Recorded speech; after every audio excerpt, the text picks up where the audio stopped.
Salam değerli şagirdlər, bugün dəyər nəşrlərinin sınaq imtahanı keçirilmişdi. Hal-hazırda 5-ci sinif Azərbaycan dil suallarını izah edəcəyik.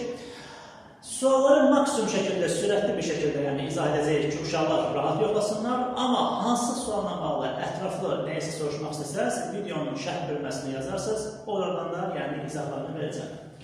İndi isə vaxt itirmədən birbaşa sualların izahına başlayaq. Deməli, yəqin ki, şagirdlər burada mətnləri maksimum diqqətlə oxuyublar. Ona görə bir də mətnləri oxuyub vaxt itirməyək, birbaşa suallardan başlayaq. Deməli, birinci sualda yazmışdı ki, diqqətlə baxaq. Çərçivədə verilmiş sözün mətndəkindən fərqli mənada, yəni həqiqi və yaxud da məcazi mənada işləndiyi cümləni baxaq burada çərçivəyə. Kəsmişlər, Cavanşirin yeganə çıxış yolunu kəsmişlər. İndi bunu digər mənada biz baxaq. Babam ağacın vurmuş budaqlarını kəsdi. D variantı olacaq. Çünki digər variantlara diqqət edərsəz, hamısında məcazi mənada, yəni mətndəki eyni mənada işlənmişdir. Amma D variantında həqiqi mənada işlənmişdir. Cavab D variantı.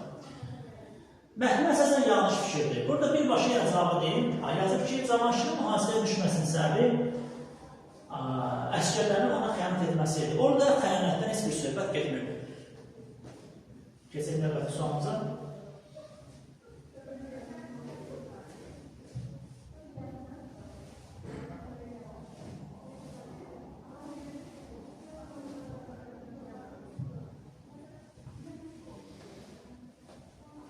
Üçüncü sualdan başlayaq. Mətnin tərkib hissələrinə əsasən uyğunluğu müəyyənləşdirin.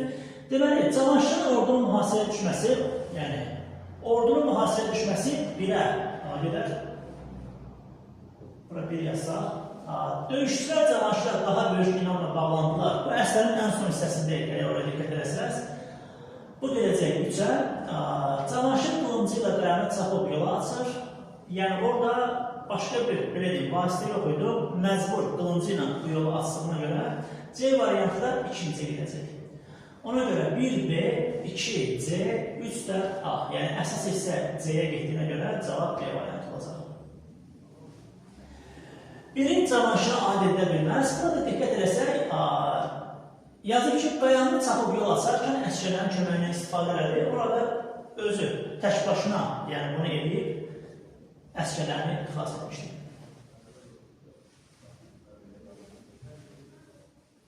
Beşinci suala diqqət edək.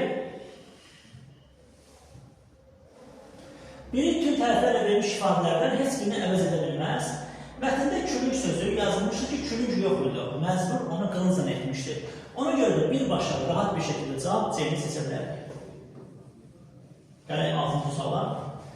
Kursiv ilə verilmiş abzısı əsasən qoşulun tərcümə səbəb olan hadisəni müəyyən edib cavab kağızına yazın. Buradan diqqətlə baxaq. Səhər qoşun əhli gördü ki, Cavanşir qayanına çapıb yol açıb. Heç kim inana bilmədi ki, 3 gecəyə qılıncla qayalara çapıb yol açmaq olar.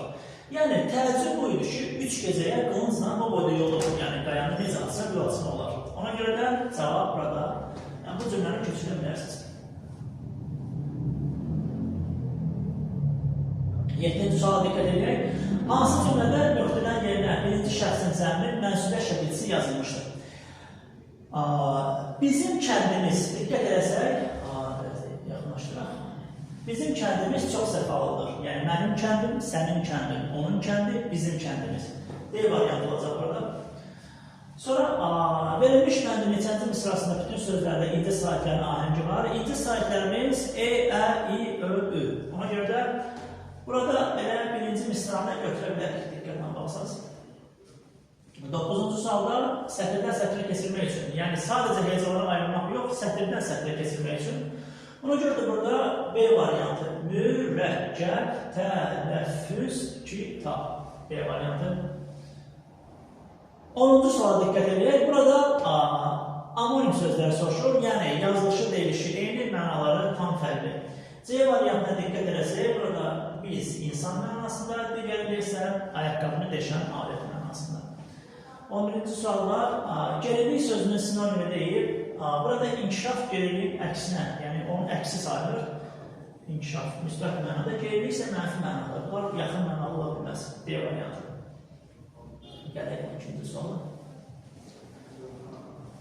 12-ci sualda hansı cümlədə tüm qarətlərə verilmiş söz qoşmadır?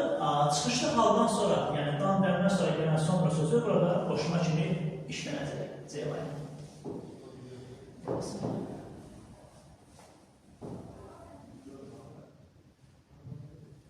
Hansı bənddə birinci sözün son samiti cingiltili tələffüz olunacaq?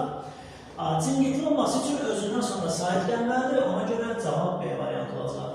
14-cü sualda hansı cümlədə isti sözü həqiqi mənada işlənmişdir? Avqustun ortaları olduğundan hava çox istidir. A variantı. Digər variantlardan məcazi mənada işlənir. 15-ci sualda sözlərin düzgün tələffüzü orfoqrafiya yox, orfeqiya, yəni rivayətlərində olur. Ona görə C variantı. 16-cı sualda hansı cərgədəki sözlərin hamısında bir cür yazılan şəkilçi var? 4 variantı burada. Dadə, çaçə. Cavab B olacaq. Xor, laq, bir də əlvər. Bunlar bir variantlı şəkilçilərdir.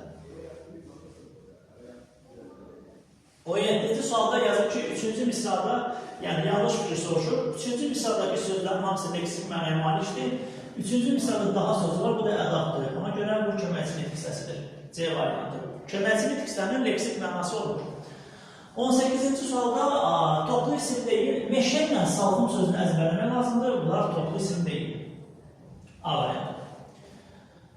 Burada açıq sual kimi qeyd etmək lazımdır. Antonim cütlüyü müəyyən edin cavab kağızına yazın. Duzlu, duzsuz, getmək, getməmək, kökləri eyni olan sözlər antonim sayılır. Ağlamaq və gülmək isə bir-birinin əksidir və kökləri də fərqlidir. Ona görə sadəcə 3 seçib yazmaq lazımdır. Başqa birində əlavə etsəz, o tam, yəni doğru sayılmayacaq. Keçək növbəti mətnimizə. Gəmiləri yandırmaq mətni, yəqin ki, bunu da şagirdlər maksimum diqqətlə oxuyurlar. Ona görə birbaşa bir cavabları deyək. Tüm qara hərfimiz, burada baxaq, onlardan ən qədimi Troya müharibəsi ilə bağlıdır. Buradakı bağlı, yəni onunla əlaqəlidir. D variantı. 21-ci sualda Troya qadınlarına aiddir. Kişilərin sona qədər mübarizə aparması üçün sahildəki gəmiləri yandırmaq birə A gedir. Əsgərlər geri qaçmasın deyə gəmiləri yandırıb ərəb ordusuna başçılıq edir. Bu isə Tariq İbn Ziyada aiddir. 1A, 2BC, burada B variantı götürməli. 22-ci sualda yanlış fikir soruşur. Yazıb ki, gəmiləri yandırmaq, körpüləri yandırmaq ifadəsi ilə eyni mənanı daşıyır. Mətndə də yazmışdır ki, bunlar fərqli mənanı ifadə edir, hətta göstərə də bilərik. Bircə saniyə. Burada, körpüləri yandırmaq ifadəsindən fərqli olaraq mətndə ona diqqət edərik. Birincili A variantını deyəndən sonra 23-cü sual baxaq. Burada 3 nəfərin adı çəkilir. Bunların ortaq cəhəti gəmiləri yandırmaq əmrini verməsidir. C variantı. Hansı ifadə nöqtələrin yerini yaza bilməz? Burada baxaq, nöqtələrin yerində hansı edir? Diqqət edək. Bax, sonradakı döyüşməkdən başqa yolumuz yoxdur. Yəni, yol qalmayıb, xilas yolu qalmayıb, çıxış yolu yoxdur. Amma yalnız döyüşmək qalır bura qoysaq, məsələn, belə oxuyaq. Sonradakı döyüşməkdən başqa yalnız döyüşmək qalır. Burada bir alınmalıq var, deyə variantı. Kursivlə verilmiş cümlədə qoşun sözünün qarşılığı, qarşılıq yəni sinonim, yaxın mənalı. Kursivimizə baxaq burada, bircə saniyə. Buradan kursivlə olan ifadəni bax əvvəlcə. Ordu sahilə çıxan kimi. Diqqət edin, burada ordu sözü var. Ordu qoşun sözü ilə burada qarşılıq təşkil edirlər. Yazılır ordu və sınaq. Yəni 25 sualı sürətli bir şəkildə izah etdik. Bir daha təşkil edirəm, hansısa sualla bağlı, yəni izah istəsəz, dərhal şərh bölməsini yazarsınız, oradan cavablarını ətraflı şəkildə izah edərəm. Əgər videonu bəyəndirsə, kanala abunə olmağı unutmayın. Növbəti videolarda görüşənədək sağ olun.